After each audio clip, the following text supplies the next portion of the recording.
New at 10 tonight, agencies overseeing the cleanup of the old Smurfit Stone mill site say the owners are being required to have plans in place to repair berms along the Clark Fork River, reducing the risk of contamination being released downstream.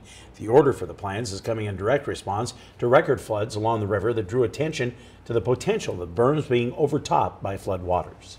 During last spring's record floods on the Clark Fork, there were several days when the high water came within a few feet of going over the berms.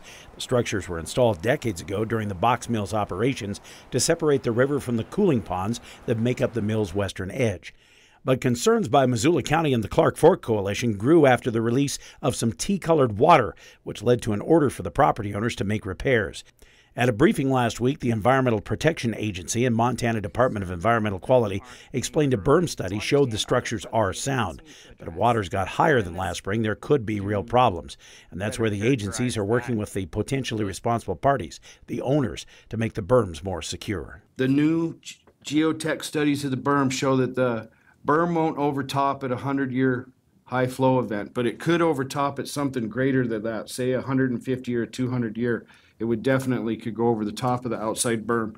The inside berm hasn't had a study done on it, though EPA and DEQ recommended last year that the PRPs do that, and they said, no, we just want to do the outside one now.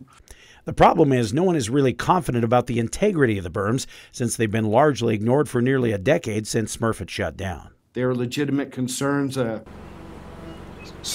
these are earthen berms they weren't really engineered like we engineer stuff today. They just kind of built them out of native material. So sooner or later, they have the potential to erode away. The company has not been doing a lot of maintenance on them since 2010. So we need them to start putting together plans so that we have that contingency plan.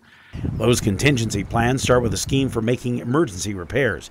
That's in the process of being approved right now, with EPA and DEQ taking public comments. They'll give them a call. They have 6 hours to respond, and they know where there's clean material. They can go out there. If they start to see a failure, they can start patching it up so that it doesn't completely fail. The repair plans likely won't be approved and in place for this flood season, but the agencies are hoping to have them effective for coming years while the final remediation plans are developed for the entire Smurfit site.